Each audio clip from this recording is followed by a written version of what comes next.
Cancel culture row over Kate Forbes' Fringe event. My queen. My love. Anyway.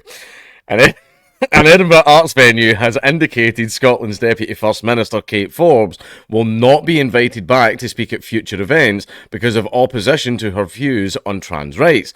Now, the funny thing is about the Edinburgh Fringe is it's meant to be the global comedy festival that everybody comes over to. And I do like the Fringe because a bunch of my comedian friends from America come over to visit, and I get to pop over to pop over to Edinburgh, and I get to hang out with them. Right, that's the best part of the Fringe. I've never performed at the Fringe because I don't want to. Because there was one time where we did try, and like I made a joke saying I'm too fringe to play at the Fringe, and journalists like snapped it up and started, and then the Fringe had to make like a statement going, "We've never said that. Everyone is welcome at the Fringe. We don't stifle free speech." And I went, "I bet nowhere would platform me." Like literally nowhere. Right, so I was kind of like, yeah, okay. So basically, the Fringe became cringe, right? We call it the cringe now, right? And it's basically, yeah, you will get some really great comedians that will perform at the Fringe and stuff like that, but a lot of the places won't let you play there or play at their venues because, unfortunately, like as many people know, Edinburgh is Scotland's California. Right, it's full of liberals that have never ever had to face any of the consequences of their political advocacy. Right, and Edinburgh gets loads and loads of tourist money just shoved right up its arse all the time, and Glasgow's just kind of left to rot. Right, but basically, the Fringe is not what it used to be. They even went after Jerry Sadowitz. Jerry Sadowitz kind of always was like the boogeyman of the Edinburgh Fringe. And basically, some people have seen me play live. There's a reason I don't upload my comedy anywhere. And it's very, very difficult to find videos of my comedy show because I don't allow recording because I don't want to get arrested. I don't post them anywhere because I don't want to get arrested. That's why. So that's what Jerry Sadowitz does as well. And Jerry Sadowitz makes me look like a pussy. Right? Jerry Sadowitz he's something else. And he was the boogeyman of the Edinburgh Fringe, but he was kind of like always left alone because people were like, well, he's always been part of the Fringe. And it was like tradition. But then people actually started coming after him, which proved really unpopular, even with the Liberals, which was kind of surprising. But they've kind of like turned their back on him now, which is a shame. He's a very, very funny comedian. Not everyone's cup of tea. No, Jerry. Like, see, when I say Jerry Sadowitz is something else, none of you understand what I mean. He's great. He's great. Very funny. Don't sit in the front row. But anyway, basically, the Fringe say, oh no, we're all for free speech and artistic expression and blah. They're not. But anyway, Miss Forbes, a devout Christian, was interviewed last Thursday at the Summerhall venue as part of the Herald newspaper's series of events at the Fringe Festival. The venue has now said the booking was an oversight and it would be reviewing its policies to ensure the safety and well-being of performers it works with.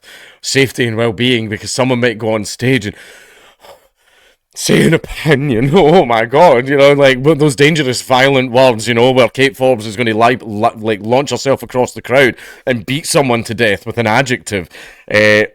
Forbes said that the attempts to cancel people because of their beliefs undermines democracy. Yes, it in fact does. Because the entire point of democracy is everyone in the populace is supposed to be able to make an informed decision on who they're supposed to vote for. In order to make an informed decision, you have to have access to all of the facts available to you. If you don't have access to all of the facts and it is being restricted to you in order to influence the way that you vote, that is a controlled democracy, the same way they have in North Korea. Right? Basically, democracy, people are supposed to have access to all the facts. If they don't, and therefore their vote is not informed, then it's not a democracy. But anyway, Summerhall is a venue with lots of different facilities, some of which are used by artists as studio space. The First Minister, John Swinney, Scottish Labour leader Anas Sarwar, and pollster Sir John Curtis have also been interviewed at the Herald's Unspun events. The Fringe event passed off without incident, but BBC Scotland understands a number of Summerhall users strongly object to the Deputy First Minister's views on gender. So I'm going to believe, like, see because it's got multiple venues inside the place, I'm going to believe that these people didn't even attend the event. They just used some of the other venues in there. They weren't even at the event. And just because she was there, even though they weren't attending the event at all, they were like, we don't like that, kick her out, get her banned. And I know the exact types because the exact types have tried to do the exact same thing to me for places that I like to frequent. And very, very fortunately, I'm friends with the owners and they've told them to fuck off. But anyway, The Fringe event passed... Oh, wait, I've just read that. Forbes is not facing any sort of ban from entering the building, which includes a theatre and cafe, but a similar event featuring her would be unlikely to go ahead. In a statement, the Summerhall venue said, "This event was booked as a series of long-form interviews prior to the guest list being confirmed. Summerhall Art's primary concern is the safety and well-being of the artists and performers we work with, and going forward we will be developing robust, proactive inclusion and well-being policies that would prevent this oversight in our bookings process happening again." And just like that, Summerhall Arts has lost any and all legitimacy as a venue of artistic expression, which is hilarious. It's controlled art. It's art with rules, right? And it's basically a case of, we don't like the fact that people might be politically swayed into voting a way that we don't want, so we're actually just not going to allow them. So basically, Summerhall Arts, it's not. You're not about art. Art's not fun with rules. Art's not fun with rules and telling people what they can and cannot do. Nobody has a right to a platform. That's fine. Not a problem then. Don't call yourself an artistic venue then. Because you're not. Right? You control what people can and cannot do. Right, especially when it comes... although it's not exactly artistic expression. Expression is free speech and free expression go hand in hand, but speech is directly saying something, and expression is saying something without directly saying it. Right, that's expression. You can express things with the way that you dress, the art that you make, blah, blah, blah, things like that. Like, for example, if some little shop is getting cancelled by the lefty mob and you on purpose go in and purchase something from the shop as an act of defiance, that is a means of expression. You're saying something, you're professing a belief without directly saying it. But basically, yeah. Art with rules is not fun. Now, I'll admit, even like modern art and all that stuff, I've made entire videos shitting all over it and making fun of it and everything. I'll make fun of art, I'll bully art, I'll say comedians are shit, I'll say movies are terrible, I'll say music's terrible, I'll make fun of all that stuff.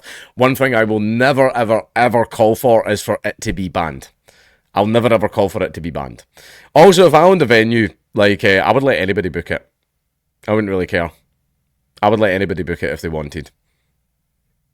I don't care. Your money's green. At the end, I'm a racist, but I'm a capitalist first. But anyway, the story was first reported by the Scottish Daily Mail, who suggested that MSP might be banned from the venue. Forbes has come under fire in the past for her views on gay marriage, abortion, and trans rights, which are in line with her Christian beliefs. And that beautiful booty she has. But anyway,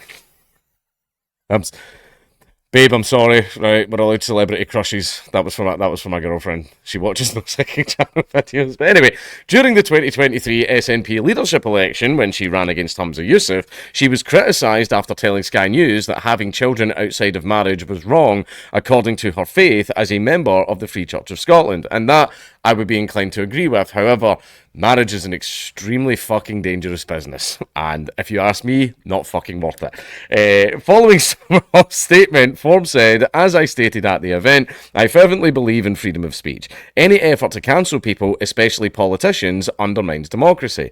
Many people attended the Herald event, and it is important that we could freely discuss and debate matters in a respectful manner. I respect and acknowledge that the fact that in a liberal democracy, there are people who will agree with me and others who will disagree with me."